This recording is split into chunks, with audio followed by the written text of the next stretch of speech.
For the last 5 years, we have been told that the crisis is at the border. We have been told that if you don't live in El Paso or San Diego or Eagle Pass, then you don't have to worry about it. We have been told that the chaos is contained, that it's a regional issue, that the 80,000-pound truck rolling through your town in Iowa or Ohio or Kansas are being driven by vetted professional American drivers. Well, I have breaking news for you. They lied. The containment line has broken. The crisis is no longer at the border. The crisis is now in the heartland. And what just happened in Kansas isn't just another immigration story. It isn't just another headline about undocumented workers. This is a wake-up call that should send a shiver down the spine of every single person who drives on an American highway. We need to talk about what ICE just found in Kansas. We need to talk about the man they pulled out of a rig in the middle of America. And most importantly, we need to talk about the piece of plastic he had in his wallet, a valid commercial driver's license from the state of Pennsylvania. This is the story that proves everything I've been telling you about the CDL Mills is true. This is the story that proves that the vetting system in this country has completely collapsed. And this is the story that explains why. If you're still trying to play the OTR game in 2026, you are literally gambling with your life. Let's start with the facts. ICE agents working with local law enforcement just executed a targeted stop in Kansas. Now, Kansas is not a border state. It is dead center. It is the breadbasket. It is the crossroads of America. You don't get stopped by ICE in Kansas unless they know exactly who you are or unless you made a mistake so big that you forced their hand. They pulled over a tractor trailer. Inside the cab was a national from Uzbekistan. Now, simply being from Uzbekistan isn't the crime, but when they ran his information, the system lit up red. This wasn't just a guy who overstayed a visa. This wasn't just a guy looking for work. This individual was flagged as a known terrorist threat. He was wanted in his home country.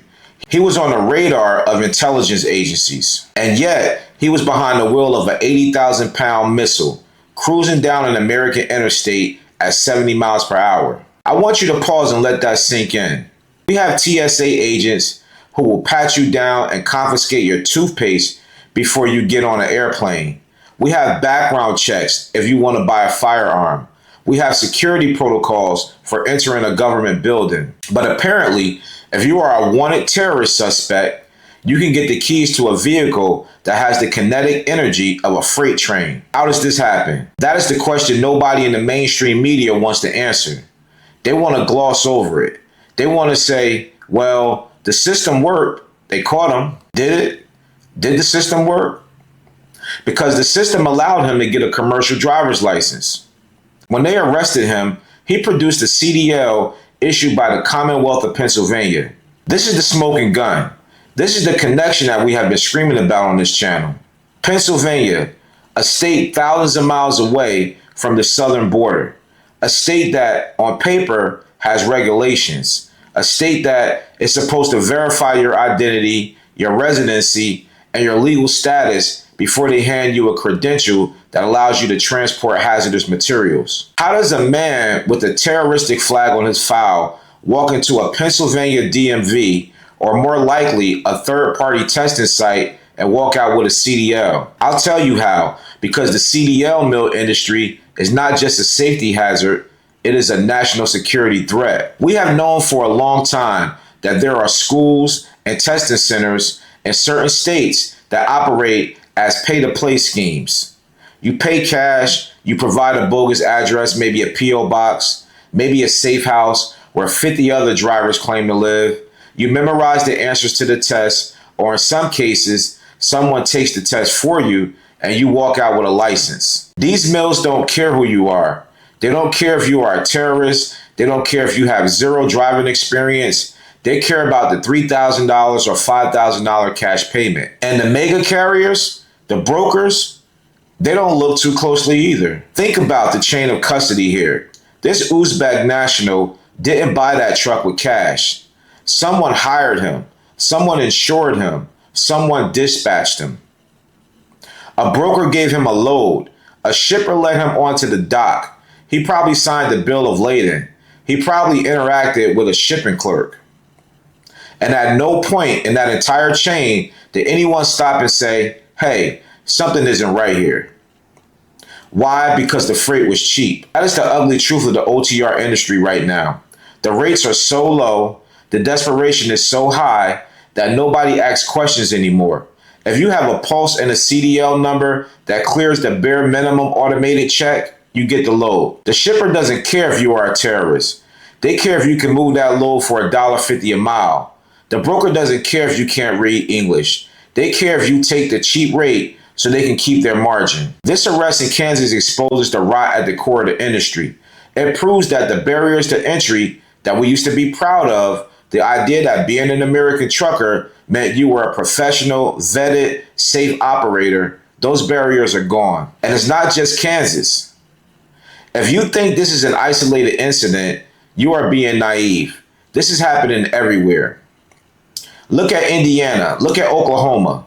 In Indiana, they just ran an Operation Midway Blitz. They set up a dragnet near the Illinois state line. In one operation, one single operation, they arrested 146 illegal alien truck drivers. 146. That's not a few bad apples.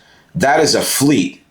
That is an entire company's worth of drivers pulled off the road in a single weekend. And guess where their licenses were from? Illinois, New York, and yes, Pennsylvania. They are getting licensed in these sanctuary states or states with lax DMV oversight, and then they are fanning out across the country. They are driving through your town. They are parking at your truck stops. They are driving next to your wife and kids on the highway. In Oklahoma, same story. Operation Guardian, 130 drivers arrested in 3 days. The infection is spreading. It has moved from the border to the arteries of America. And here's the hard pill to swallow for every American owner-operator watching this. This is why your rates are garbage. You are sitting there playing by the rules. You pay for your CDL school. You keep your logbook legal. You maintain your equipment. You pay for the expensive insurance because you have a legit address. You pay your taxes. And you are competing against a ghost fleet. You are bidding on loads against drivers who don't exist in the system. You are bidding against companies that are hiring men who are literally wanted fugitives. Do you think a terrorist suspect worries about DOT compliance? Do you think he worries about hours of service? Do you think he worries about buying new tires? No, he runs until the wheels fall off or until he gets caught. And because his operation costs are zero, he can take the freight for nothing. This pushes the market rate down for everyone. It drags the entire industry in a gutter. And what is the government's response? Well, now they are starting to panic. Now that they found a terrorist in Kansas, suddenly the spotlight is on. Suddenly, you're going to see crackdowns. But be careful what you wish for, because when the government cracks down, they rarely hit the bad guys. They hit the easy targets. You're going to see more inspections. You're going to see more red tape. You're going to see more aggressive DOT officers at the scale. And the guy with the fake Pennsylvania CDL, he'll just find another route. He'll just find another mill because the criminals are always one step ahead of the bureaucracy. But you, the law-abiding owner-operator, you're going to feel the squeeze. You're going to be the one detained for an hour while they check your paperwork just to prove you are an Uzbek terrorist. This is the reality of trucking in 2026. You are guilty until proven innocent. You are a suspect in your own country. And frankly, I got tired of it. I got tired of looking in my rearview mirror and wondering if the guy tailgating me even knew how to use his brakes. I got tired of walking into a truck stop and realizing I was the only one speaking English. I got tired of negotiating with brokers who treated me like I was the criminal for asking for a fair rate, while they handed the load to a guy with a fake license for pennies. The OTR industry has been sold out. It has been invaded, and now it has been compromised by actual national security threats. This is why I scream from the rooftops about Final Mile. People ask me, Marcellus, why are you so obsessed with box trucks? Why are you so obsessed with local delivery? This is why. Because in Final Mile, this nonsense does not exist. When I hold a contract for final mile delivery, I am not dealing with a nameless broker on a load board. I am dealing with a retailer. I am dealing with a supply chain manager who I know by name. And that manager has strict requirements. They require background checks, real ones. They require English proficiency because my drivers have to talk to their customers. They require a physical presence. A terrorist from Uzbekistan with a fake PA license cannot fake his way into a final mile contract. He can't do it. He can't walk into a customer's house to install a washing machine. He can't navigate a complex delivery route in a residential neighborhood where communication is key. The barrier to entry in final mile is still intact. In fact, it's higher than ever, and that is a good thing. That barrier protects my rates. That barrier protects my business. That barrier keeps the ghost fleet out of my lane. While the OTR guys are fighting for scraps on the highway, dodging ICE checkpoints, and worrying about whether the driver next to them is on a watch list, I am operating in a secure closed loop. My competitors are other professional business owners who compete on service. My competitors are other professional business owners. We compete on service. We compete on reliability. We don't compete on who can hide from the law the best. The news out of Kansas is tragic. It's scary, but it's also a vindication. It proves that the OTR model is broken beyond repair. You cannot fix a system that has been infiltrated this deeply. You can catch one terrorist, you can catch 146 drivers in Indiana, but for every one they catch, how many are slipping through? Thousands. The supply chain has been compromised. And if you are an American owner operator, you are the collateral damage. So what are you going to do about it? Are you going to keep driving OTR, hoping you don't get hit by an unqualified driver? Are you going to keep hoping the rates come back, even though the market is flooded with illegal labor? Or are you going to look at the writing on the wall? The writing says, get out. The writing says, pivot. The smart money is leaving the highway. The smart money is going local.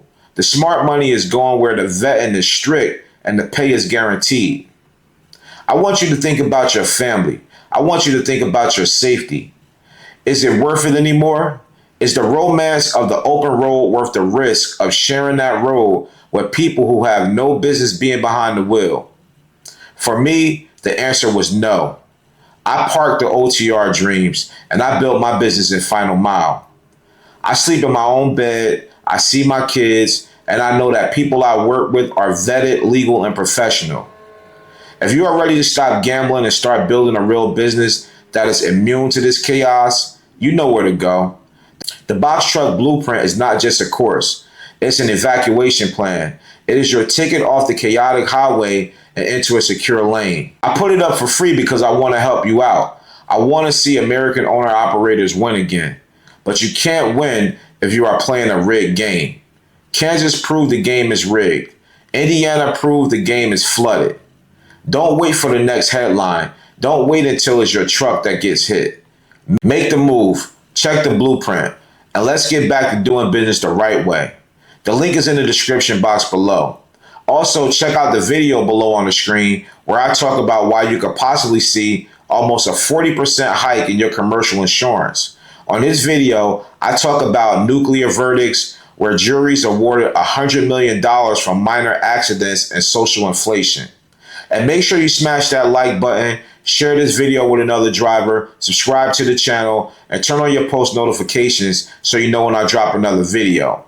Stay safe out there. Make sure you check out that free course in the description below, and I'll see you in the final mile.